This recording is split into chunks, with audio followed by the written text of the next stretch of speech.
दोस्तों आज की इस वीडियो में हम एजाज अहमद के द्वारा लिखा गया एक ऐसे language of class ideologies of immigration की समरी को डिस्कस करेंगे। तो आइए दोस्तों अब हम इस ऐसे को डिस्कस करते हैं। दोस्तों इस ऐसे में हमें एजाज अहमद कॉलोनियल और पोस्ट कॉलोनियल लिटरेचर यानी कि साहित्य के बारे में बताते हैं। विशेष रूप से वो भारत और अमेरिका की अफ्रीकन अमेरिकन समुदाय के विषय में बात करते हैं। एजाज अहमद का कहना है कि पोस्ट कॉलोनियल टाइम के बाद से ही सामाजिक और साहित्यिक चीजों में काफी ज्यादा चेंजेस आ चुकी हैं। वर्तमान समय में स्कूलों का काफी ज्यादा विस्तार हुआ है और उसके साथ साथ साहित्यिक पुस्तकों में भी काफी ज्यादा वृद्धि हुई है।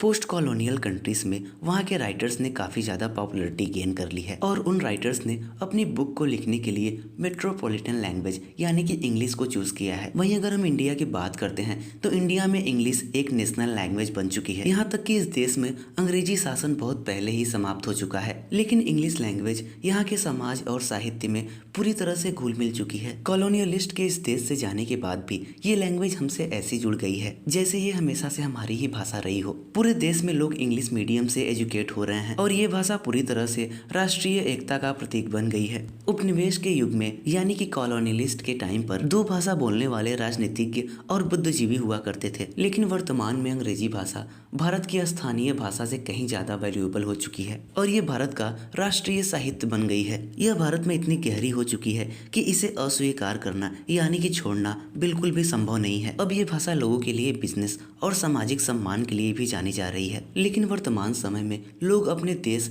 और अपने कल्चर को बचाने के लिए अपनी खुद की स्वदेशी भाषा में भी लिटरेचर पर काम कर रहे हैं। कॉलोनियलिज्म के बाद का जो लिटरेचर है उसमें काफी ज्यादा विस्तार हुआ है। इसकी मेन वजह है ट्रांसलेशन। वर्तमान में लिटरेचर पर जो काम किए जा रहे हैं वो हमें अब कई भाषाओं में उपलब्ध हैं। फ्रांसीसी, अंग्रेजी, यूरोपीय लिटरेचर में किए गए वर्क हमें इन भाषाओं में बड़ी ही आसानी से मिल सकते हैं क्योंकि उनको अलग अलग भाषाओं में ट्रांसलेट किया गया है। अमेरिका जैसे देश में अफ्रीकियों को बहुत बड़ी संख्या में लाया गया था। सबसे पहले तो ये मजदूर वर्ग थे, इनसे केवल मजदूरी कराई जाती थी, लेकिन 1960 के बाद इनकी स्थिति में बहुत ज्यादा सुधार आई। अपना अधिकार पाने के बाद इन सभी ने बिजनेस और एजुकेशन पर ध्यान दिया और फिर इसी के बाद से ब्लैक लिटरेचर का जन्म होता है। उन अफ्रीकी लोगों के बच्चों ने अमेरिका के कई कॉलेजों में अपना एडमिशन लिया, जिसने ब्लैक लिटरेचर और थर्ड वर्ल्ड लिटरेचर की संभावनाएं बढ़ा दी। वहाँ की यूनिवर्सिटीज में सुधार किया गया। अमेरिका के अलावा ब्रिटेन में जो भी काले लोग रह रहे थे उनको भी एजुकेशन और बिजनेस के क्षेत्र में काफी अच्छा लाभ हुआ।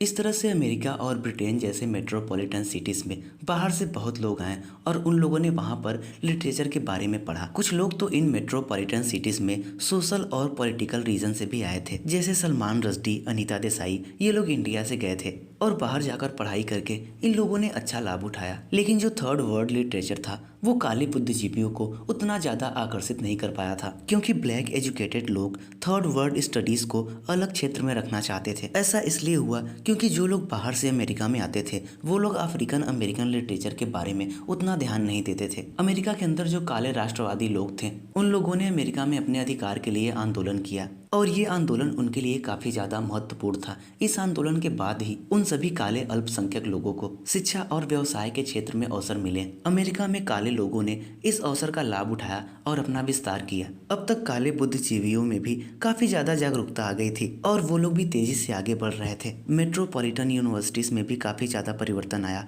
और थर्ड वर्ल्ड लिटरेचर का उदय हुआ। बाहर से जो लोग मेट्रोपॉलिटन सिटीज में आए थे उनकी भी राइटिंग्स काफी ज्यादा प्रभावशाली दिख रही थी।